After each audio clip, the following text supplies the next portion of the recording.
apresentar para vocês o artigo da Virginia Salomão, que traz os problemas epistemológicos da análise de conteúdo da comunicação no governo eletrônico. Texto complexo, profundo.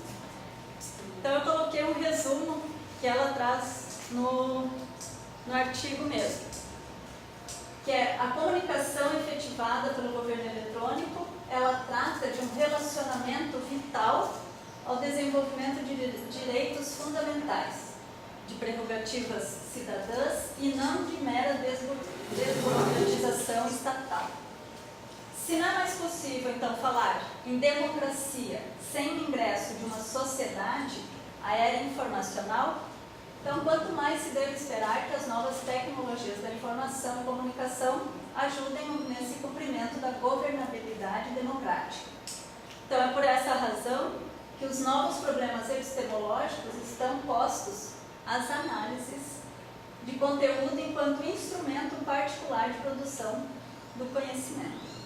Então, a inserção dos limites políticos e das raízes culturais do tema, ele deve conduzir pesquisas pertinentes, então, trazer uma reflexão mais rigorosa, que seja capaz de abarcar toda a complexidade proposta pelo engajamento da administração pública a essa nova modalidade de gestão dos valores e dilemas da democracia moderna.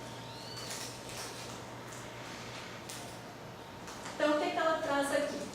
Que a natureza ambígua dos fenômenos comunicacionais vai colocar a investigação científica numa constante introspecção de ordem epistemológica. Então, essa natureza ambígua que vai trazer toda essa discussão, toda essa análise. E que é preciso reconstruir a própria metodologia da pesquisa científica em comunicação, enquanto se implementa a própria investigação devido à complexidade do campo das ciências sociais aplicadas.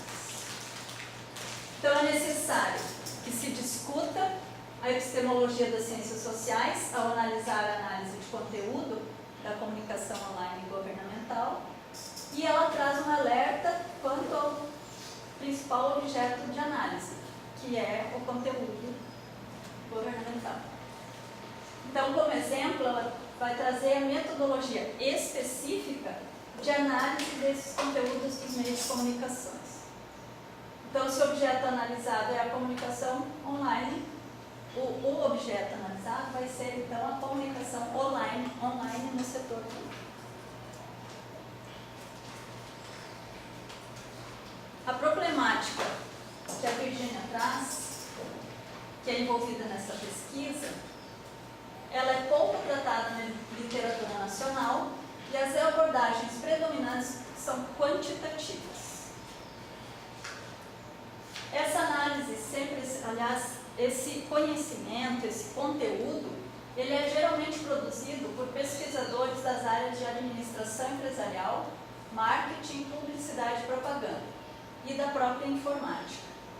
E ela tem como foco principal a recepção. Então, não sei se é a recepção do conteúdo, simplesmente, foi isso que eu entendi. E a ordenação, então, ela é prática e teórica e utiliza variáveis típicas da administração de negócios, que são levantadas no texto como usabilidade, eficiência, a eficácia da conectividade, a despapelização dos processos burocráticos e da redução de custos e otimização do tempo. Enfim, então ele traz os critérios referentes à gestão do conhecimento da informação e os resultados práticos daí obtidos. São inseridas que estão nessa nova modalidade espaço-temporal, surgida com a integração da internet à prestação de serviços públicos.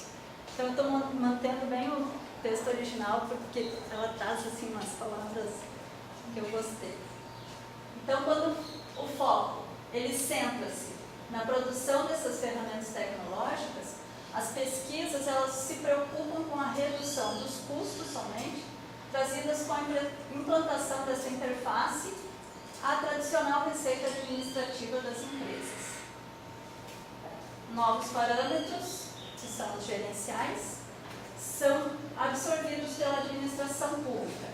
E um novo modelo de gestão informatizada dos negócios são foco de estudo acadêmicos e de profissionais da área. Então, a análise de conteúdos da comunicação no governo eletrônico, ela tem permeado a retórica, a hermenêutica, a semiologia, a psicossociologia e, bem mais recente, um termo que é a midiologia. Então, elas partem das duas concepções propostas por Capur, que é para a metodologia da pesquisa e a metodologia na pesquisa. Então, esse é o foco.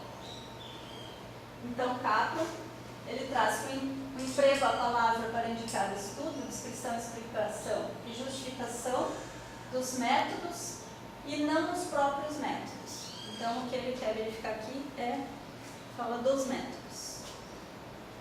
As metodologias de análise de governo eletrônico, ela passa a ser substanciosa e séria a partir do momento que você tem como primeiro passo o estreitamento do corpus, que vai levar à categorização, que daí tem que ser repensado e remodelado. Mas antes dessa fase do primeiro passo, tem que haver a escolha e a definição das unidades e constituição dos corpos. Está claro isso? Vocês leram?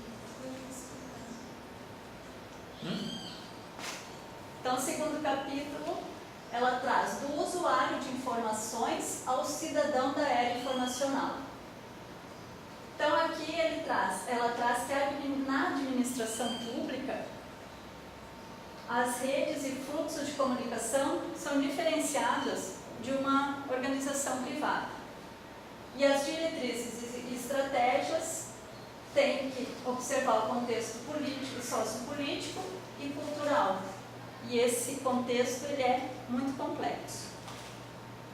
Então, ocorre um equívoco de uma análise de conteúdos de sítios governamentais que abarquem a um só tempo os dois polos comunicacionais, que é o emissor, que é o produtor do sítio, e o receptor, que sempre vai ser, nesse caso, o público-alvo, que é o cidadão, por ser governo eletrônico. Então, ela levanta os problemas subvalorizados pelas análises convencionais, que são simplesmente disponibilizar ferramentas e interfaces eficientes de informação, porém, sem nenhuma estratégia. Então, isso cai no obsoletismo, vai trazer corrupção, empreguismo e inércia. E também outro ponto é que ela, de igualar o cidadão a simples usuário ou consumidor de informações. Então, ela levanta que as acessibilidades das TICs tem que passar, a usabilidade das redes de informação, mas de eliminação de barreiras arquitetônicas, barreiras de comunicação e também de acesso físico, equipamentos e programas adequados e também conteúdo e apresentação de informações em formatos alternativos.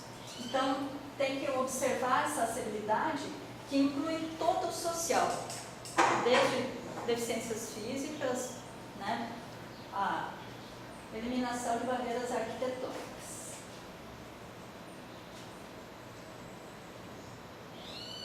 Costa, ele traz com precisão o conceito de EGOV.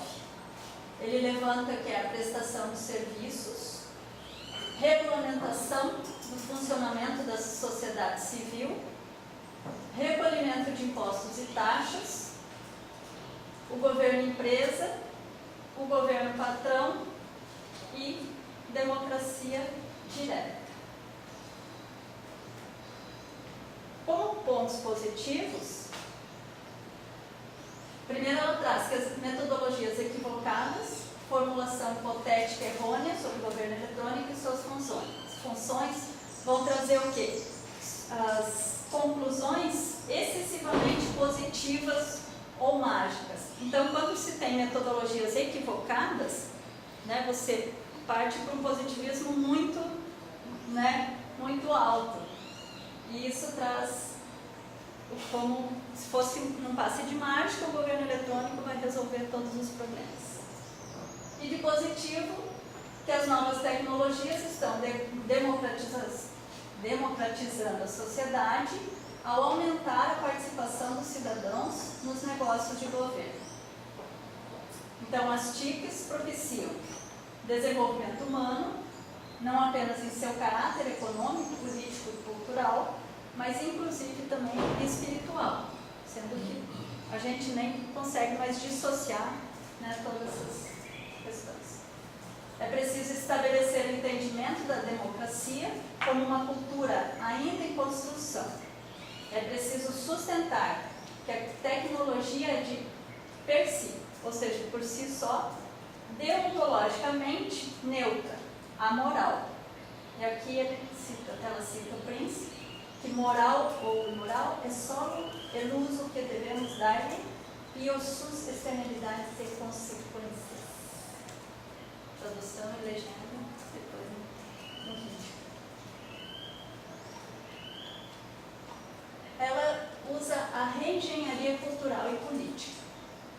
Essa reengenharia vai determinar os limites políticos da aplicação ou uso intensivo das TICs na democracia atual, relacionamentos do Estado com a sociedade. Então, vai trazer o G2C, que é governo cidadão. Então, traz bastante dados aqui nessa parte da reengenharia. Então, ela traz que o governo brasileiro possui 100% das compras são divulgadas na internet, trazendo licitações públicas regulamentadas desde o ano de 2000. Em São Paulo, esse número é um baixo de busca de informação nesse setor. Então, ninguém se interessa, ou em 2000, né, se interessava nessa busca. Aí a Secretaria da Fazenda disponibiliza um link, que ele traz os relatórios da execução orçamentária do período de maio de 2003. Isso, na época, recebia, então, 3.115 visitas. E no mesmo período, foi observado que o acesso ao link de IPVA foi de 177.551 visitas. Porém, o maior sucesso do EGOV no Brasil é o programa de entrega da declaração de imposto de renda, onde apresenta, na época, de 15 milhões de declarações. Foi em 2004. Ela traz também que nos Estados Unidos projetam para 2007 o recebimento de 80% dos seus impostos de renda pela internet. E também que ela traz o sucesso das eleições eletrônicas no Brasil, que é bem sucedida. Em 2000, então, se pretendia completamente eletrônica, onde foram 108 milhões de eleitores votando no mesmo dia, em 5.561 municípios do país, e os resultados foram divulgados no mesmo dia. Então, ela traz como sucesso a eleição do país. E compartilhando que o governo digital não deve se resumir em informatização das atividades do Estado e, com isso, vai ganhar mais eficiência, aperfeiçoamento e redução de custos. Mas se trata de uma reengenharia de sucessivas etapas tecnológicas cujas raízes são culturais. Então, isso ela levanta que é preciso muito mais para mudar, não é só um aparato tecnológico, vai ter que chegar mesmo, vai ter que ter uma mudança de cultura, todas as pessoas. Então, inserir a dimensão cultural é introduzir uma nova ordem para orientar a formulação de hipóteses para codificar e oferir dados das análises de conteúdos, que é o objeto da pesquisa. E não se pode menosprezar o caráter político-cultural que está na base dessa nova promessa de democracia virtual na sociedade do conhecimento.